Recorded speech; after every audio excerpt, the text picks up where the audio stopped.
Hi friends, welcome to my channel. ఈరోజు video చాలా ఇంట్రెస్టింగ్గా ఉందండి. వీడియోని ఎక్కడ స్కిప్ చేయకుండా ఎండ్ వరకు చూసేయండి. ఇక మనోహరి పంపిన ఫోటోని చూడ్డానికి సరస్వతి మేడంని కార్లో కూర్చోమని బాబ్జీ కిందికి దిగి నెట్ ఆన్ చేస్తాడు. ఇక సరస్వతి మేడం ఫోటోని చూసి కార్లో ఉన్న సరస్వతి మేడంని చూస్తూ షాక్ అవుతూ ఆ తర్వాత సంతోషపడుతూ ఇక మను మేడంకి కాల్ చేద్దామని కాల్ చేస్తాడు బాబ్జీ.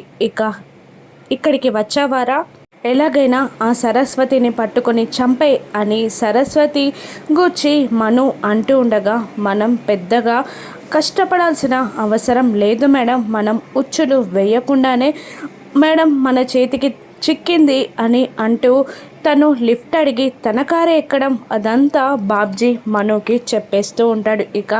మరి అటువంటప్పుడు పక్కనే పెట్టుకుని చంపేయకుండా తీరిగ్గా నాకు కాల్ చేసావేంట్రా అని మను అడుగుతూ ఉండగా, నా పక్కనే ఉంది కదా మేడం, ఫస్ట్ మన ఇద్దరం కలుద్దాం, నేను డబ్బులు తీసుకుంటాను, ఆ తర్వాత నేను చంపేస్తాను అని బాబ్జీ తీరిగ్గా మాట్లాడుతూ ఉండగా, ఏదైనా తేడా జరిగి సరస్వతి మేడం అమర్ని కలిసిందంటే ఇద్దరం చచ్చిపోతాం, ఫస్ట్ దాన్ని చంపే, నువ్వు అడిగిన దానికన్నే నేను ఎక్కువగానే ఇస్తాను అని అంటూ ఉంటుంది మను. ఓకే మేడం అని బాబ్జీ అంటూ వెనక్కి తిరగగానే కార్లో సరస్వతి మేడం ఉండదు.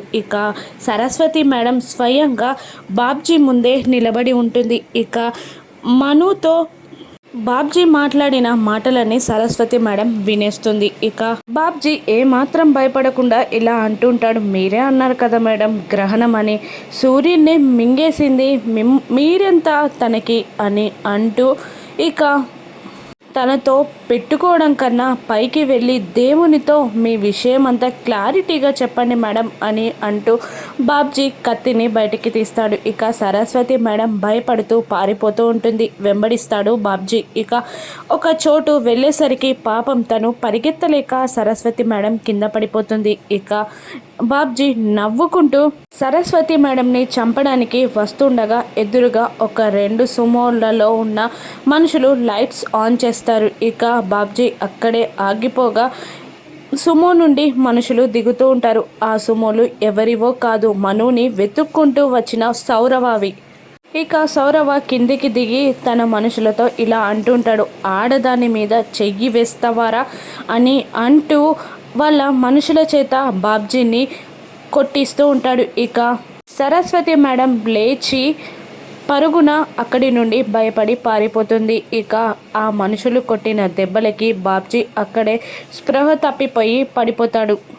మరోవైపు మను ప్లాన్ ప్రకారం పసరు మందు, అదే వశీకరణ మందుని పాలలో కలుపుతూ ఆ పాల గ్లాస్ని చేత్తో తీసుకొని మంగళ, ఈ ఆగం మనోహరి ఇక్కడుందో అని అనుకుంటూ ఒక టేబుల్ మీద పెట్టి మనోహరి కోసం వెతుక్కుంటూ వస్తూ ఉండగా రాథోడ్ అటువైపు వస్తాడు.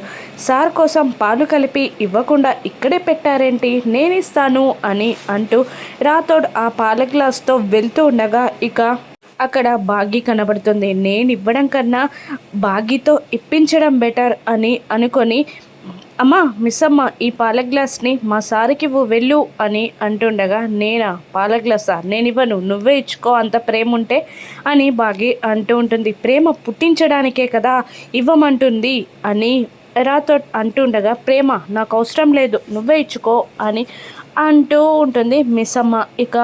రాతో ఆలోచించి, సర్లే మిస్సమ్మ నువ్వు ఇవ్వట్లేదని పాపం మీ నాన్నగారికి చెప్పేస్తాను అని అంటూ వెళ్తున్నా అని రాతో అంటూ ఉండగా బాగి లేచి కోపంగా, నాకు ఎక్కడ దొరికారు మీరు, మిమ్మల్ని తగిలినప్పటి నుండి నా లైఫ్ అంతా యూటర్న్ తీసుకొని ఇక్కడిక్కడే తిరుగుతుంది, నాకు బ్యాడ్ లక్ నా వెంబడే ఉన్నట్టుంది అని అంటూ బాగి క్లాస్ తీసుకోబోతుండగా రాతోడ్ కిందికి దిగుతాడు.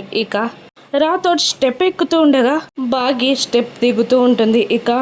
రాథోడ్ని ఆగమని ఆ పాల గ్లాస్ని బలవంతంగా లాక్కొని వెళ్తుండగా, అమ్మ మిస్సమ్మ అటు కాదు ఇటు అని అంటాడు రాథోడ్.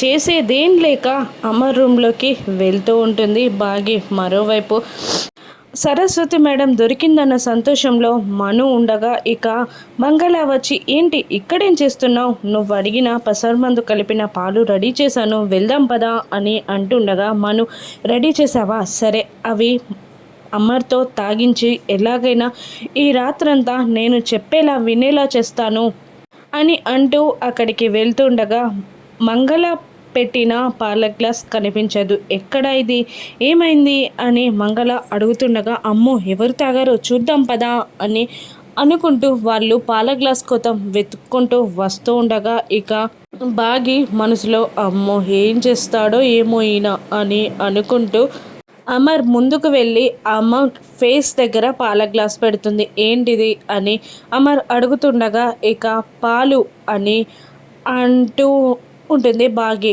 వద్దు నాకు అని అమర్ కోపంగా అంటూ ఉండగా ఎందుకు రోజు తాగుతారు కదా తాగండి అని బాగి అంటూ ఉంటుంది. వద్దు, ముసుగు వేసుకొని తాళి కట్టించుకున్నావు, నిన్ను నమ్మేదెలా, ఈ పాలల్లో కూడా ఏదైనా మందు కలిపి ఉంటే అని అమర్ అంటూ ఉంటాడు. ఇక బాగి చి నాకు ఎప్పుడు అదే పన, అయినా ఈ పాలు నేను తెచ్చినవి కాదు, రాథోడ్ నాకిచ్చాడు, కావాలంటే ఎంక్వైరీ చేసి రాథోడ్ని పిలిచి అడిగాకే తాగండి అని అంటూ బలవంతంగా అమర్ చేతిలో పాల గ్లాస్ని పెట్టేస్తుంది బాగి. ఇక అమర్ కోపంగా లేచి నిలబడి పాలు విసరబోతూ ఇక తప్పదు అన్నట్టు తాగేస్తాడు. ఇక ఆ పాల గ్లాస్ని బాగి చేతిలో పెడుతూ ఉంటాడు అమర్.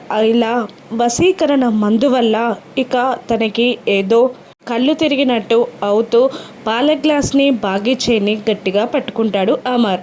ఇక తూలుతున్న అమర్ని చూస్తూ ఈయనకి ఇప్పుడే ఏమైంది అని అనుకుంటూ ఉంటుంది బాగి. ఇక మెల్లిగా తన చేయిని అమర్ చేయి నుండి విడిపించుకుంటుంది బాగి. ఇక తూలుతూ కూర్చుంటాడు అమర్.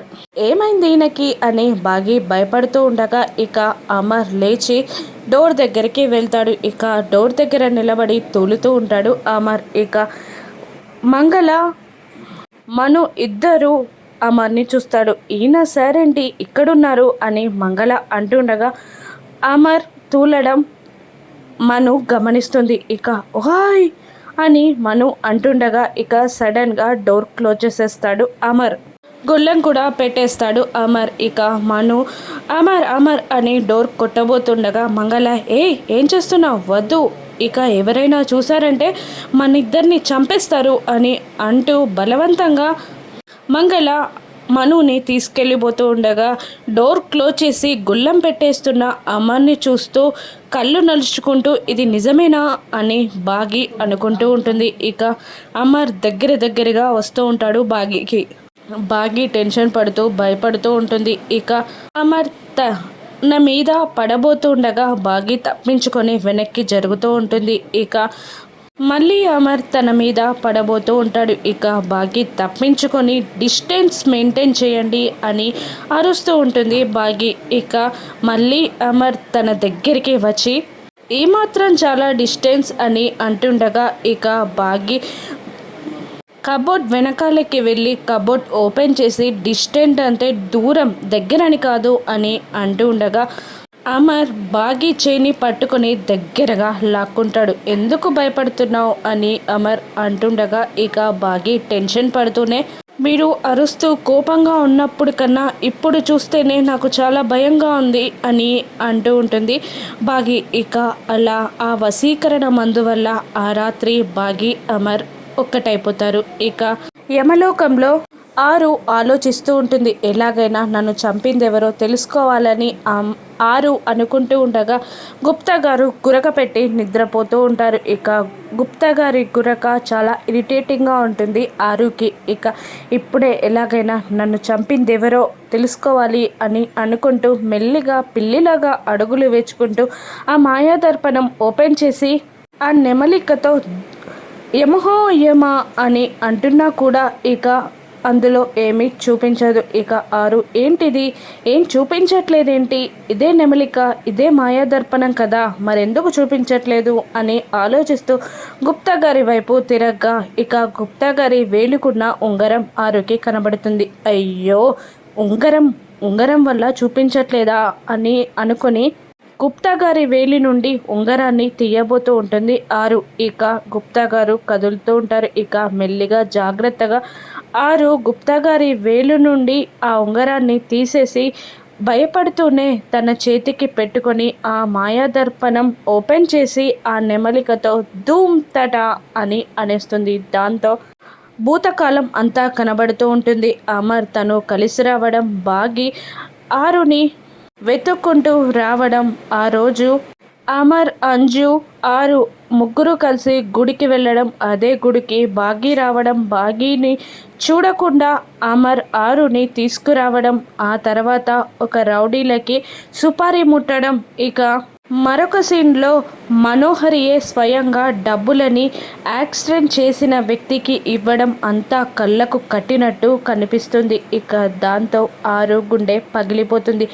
మను అని అరుస్తూ ఉంటుంది ఆరు. ఇక గుప్తా గారు కదులుతూ ఉండడంతో ఆరు వెళ్ళి ఆ ఉంగరాన్ని గుప్తా గారి చేతికి పెట్టి వచ్చి కూర్చొని ఏడుస్తూ ఉంటుంది. ఎంత పని చేసావే ఆరు, ఈ ఆరుని చంపాలని నీకెలా అనిపించిందే? ఈ ఆరు అంటే నీ ఫ్రెండ్ కదనే మను, మనం చిన్నప్పటి నుండి కలిసి పెరిగాం, నువ్వు నేను ఒకే కుటుంబం అనుకున్నాం, కానీ నన్నే నువ్వు చంపేశావా, నిన్ను వదలను మను అని ఆరు కోపంగా అంటూ ఉంటుంది. ఇక ఆరు ఏం చేయనుంది?